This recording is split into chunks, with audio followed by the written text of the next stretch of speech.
사랑하는 성도 여러분 반갑습니다.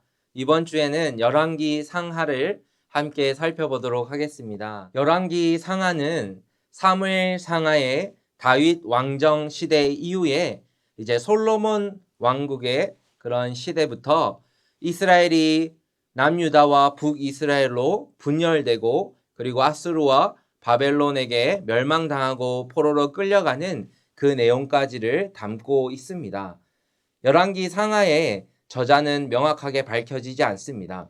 그러나 명확한 특징이 한 가지 있는데요. 바로 신명기적 역사관으로 기록되었다라는 점입니다.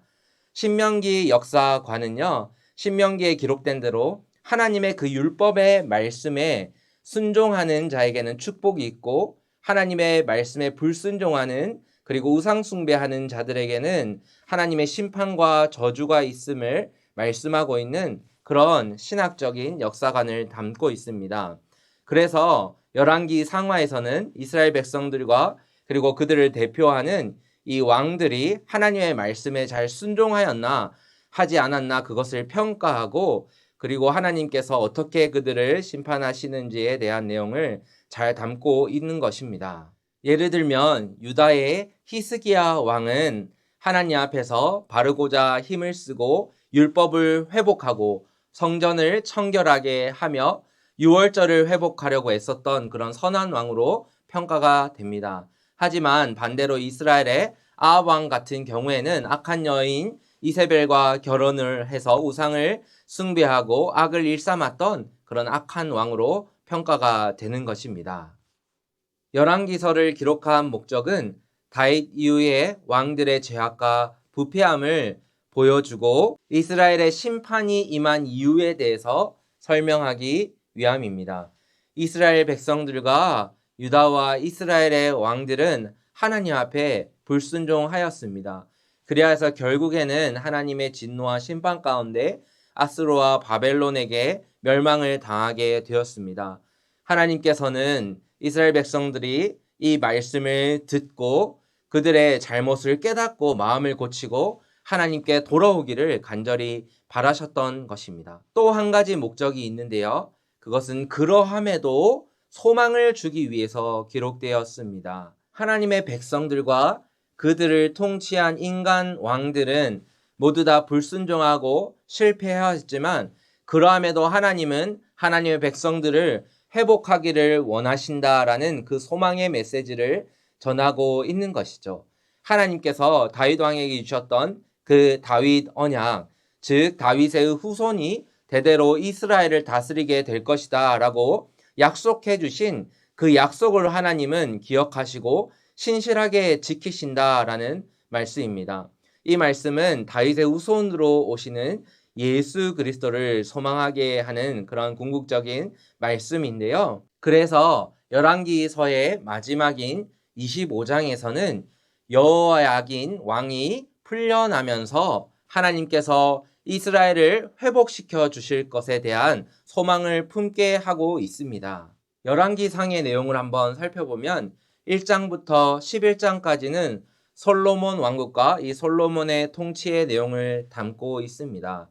솔로몬 왕이 하나님께 지혜를 받고 이 지혜로 백성들을 다스리는 내용, 그리고 솔로몬이 성전을 건축하는 내용과 그리고 마지막으로 솔로몬이 이방 여인을 사랑하며 우상 숭배를 하면서 그렇게 타락해가는 내용까지를 담고 있는데요. 솔로몬이 처음부터 타락했던 것은 아닙니다.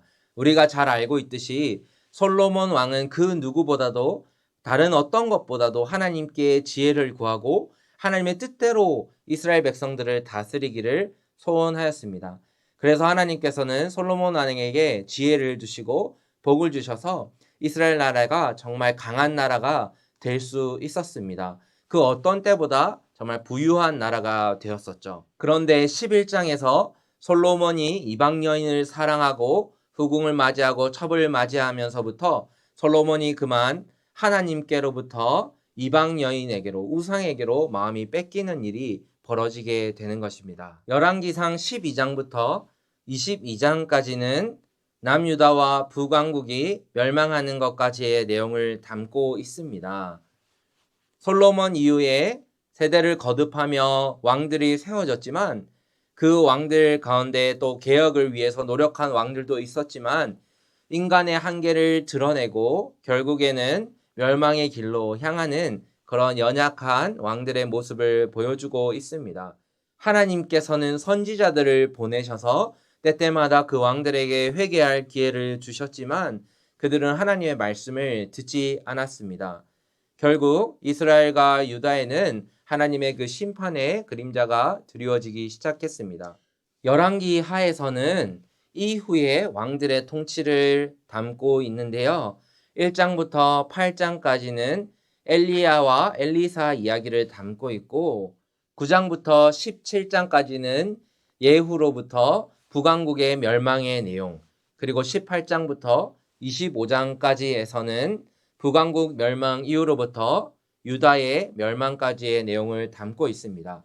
결국 북이스라엘은 아수르에게 그리고 남유다는 바벨론에게 침공을 당하고 멸망을 당하게 됩니다. 열왕기 상하는 다윗 왕의 통치로 시작해서 바벨론의 통치로 끝이 나고 성전 건축으로 시작을 해서 성전 파괴로 끝이 나게 됩니다. 그리고 하나님의 백성들이 왜 이방 민족의 포로가 되었는지를 말씀하고 있습니다. 하나님께서는 끊임없이 선지자들을 보내셔서 이스라엘 왕들에게 하나님의 율법의 말씀으로 돌아오라라고 말씀하시지만 그들은 끝내 불순종하게 됩니다. 그들은 하나님을 떠나 세상에서 강해질 수 있을지 알았지만 결국에는 하나님을 떠나자 점점 더 약하고 타락하게 됩니다. 사랑하는 성도 여러분, 우리가 열왕기 상하를 함께 묵상하면서 하나님의 말씀의 자리로 다시 나아오는 우리가 되었으면 좋겠습니다. 이 땅에서 강한 자가 되고 이 땅에서 강한 나라가 되는 것은